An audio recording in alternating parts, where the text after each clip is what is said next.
السلام عليكم ورحمة الله وبركاته. كيف حالكم؟ أخباركم؟ بشروني عنكم.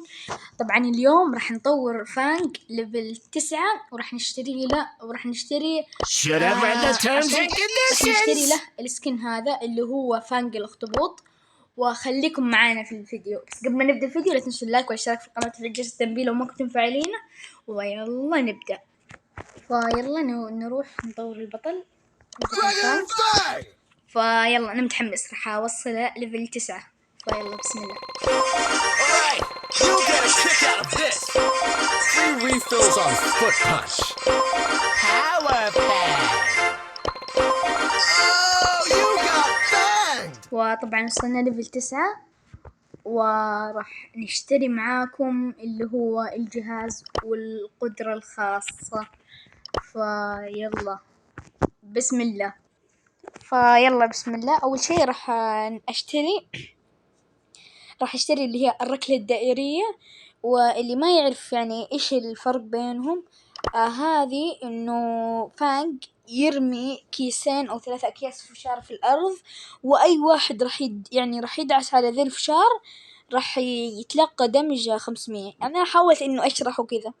وهذه يعني فانج يدور حول نفسه وإيش كيف أقول لكم، يخلي الناس يتجمدوا، يعني زي حق تيك زي حق دينامايت اللي تجمد الناس. فراح اشتري هذه. بسم الله. يدور فانج ويضرب كل الأعداء من حوله. ايوه بسم الله. وطبعا في القدرة الخاصة راح اشتري هذا. عندما يهزم فانج بطل عدو فيستخدم زخمه لإعادة الشحن. فاللي ما فهم إنه لو مثلا نقول واحد دمه 1000 وأنا قتلته بالسوبر اللي هو بالزخم، وقتلته بالسوبر، أنا راح يتعبى حق السوبر، فاهمين؟ فلو جيت تسوي حيصير OB، يعني OB من جد، اللي هو سوبر ما لا نهاية حرفيا لو في أكثر من بطل زي في الشو داون. فخلينا نشتريها. واللي بعدها اللي هو الدرع، فأنا الصراحة ما أفضل هذا، فخلينا نشتريه.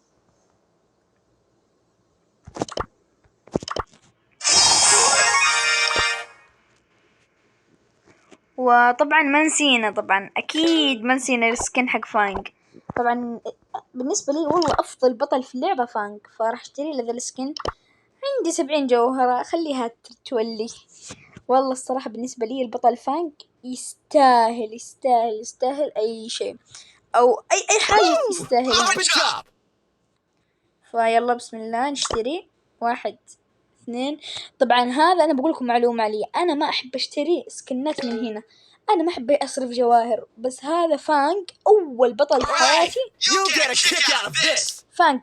في حياتي، أحب أشتري اللي هو سكن من المتجر. 1 2 3 بسم الله.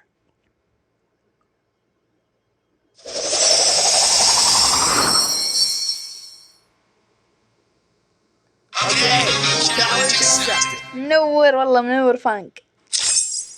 كمان لا ايموجي نايس. طبعا خلينا نستخدم Fear the Fang. Okay, challenge accepted. Okay, challenge accepted. Okay, challenge accepted. Okay, challenge accepted. اوكي ما لا نهاية. اوكي اشتريناه.